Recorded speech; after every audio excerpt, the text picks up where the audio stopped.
View the United States of America today. People waiting in gasoline lines, people fearing a possible recession, people wondering whether we will survive as a nation because of military posturing by other countries around the world. Tell me how you feel. That's a pretty big statement right there. But first of all, to sum it up, I feel that this country is being destroyed by its philosophy, specifically by its universities. The most dangerous thing in this country today are the universities, because they're teaching the kind of ideas that would necessarily have to lead to the destruction of this country. I think that the American people is too good for that kind of program. You notice that the people are turning to the right. That's a very healthy sign, but there is no leadership on the right. There is no intellectual leadership. There are no ideas. And it's very possible that the people will be defeated for lack of proper intellectual leadership. However, the basic premises... Excuse me, but then you don't mean Harvard intellectual leadership or Yale intellectual leadership.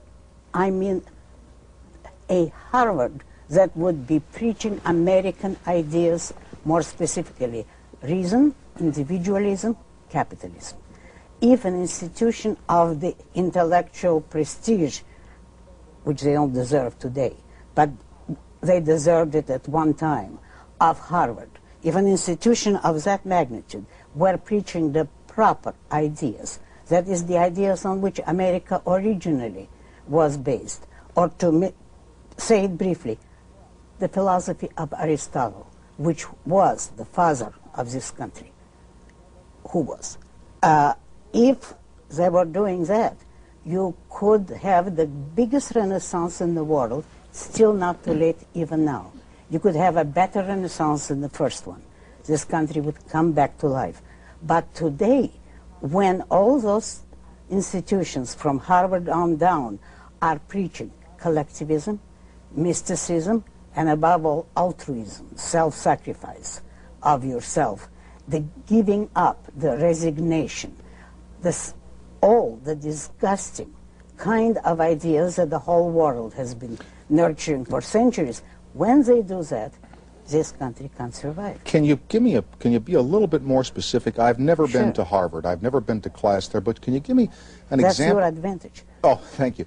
Of how they are teaching sacrifice, how they are teaching altruism?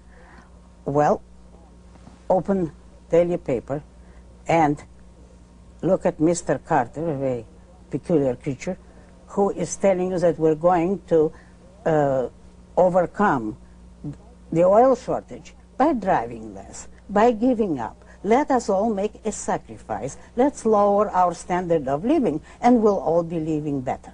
Now, is that a proper philosophy to tell a country that has pride and self-esteem?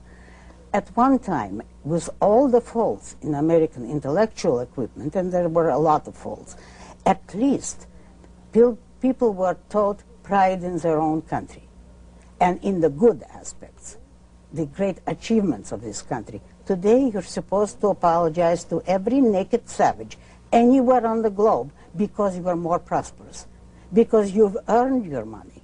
You have to feel guilty and apologize for it, while he hasn't and doesn't intend to learn from you. He just wants your money. That's what we're being taught. Why are we being taught? Because the ruling philosopher today in Harvard and everywhere else is Immanuel Kant. And that's the real villain of our age. It's not Karl Marx. You mean he's the one, huh? He is the one. Kant is the one. Yeah. Okay. It's not Karl Marx, and it's not even religion. So I do not approve of religion, as you know. But those are not the villains. The villains is Immanuel Kant, who preached that man's mind is not valid, that the things you perceive are not there. They're not real. Things in themselves, as he preached, are something which exists in another dimension. Your world is only phenomenal, as he called it, and then there is this noumenal world which you cannot perceive in any way whatever, and that noumenal world is the true reality. Only you can't perceive it, so you better live here on earth and do your duty. And your duty is some kind of voice that comes from these other dimensions, which you can't know. Well, how does he know? He doesn't tell you. But he tells you that morally you have to do your duty. What does your duty consist of?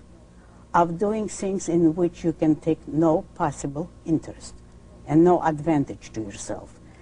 You know that he is even worse than an altruist. An altruist would tell you, you shouldn't be happy, but you should sacrifice for other people, and then you're moral. Kant goes beyond it. He says, if you do things because you have any goal whatever, even the welfare of others, your action is not moral. Or as he puts it,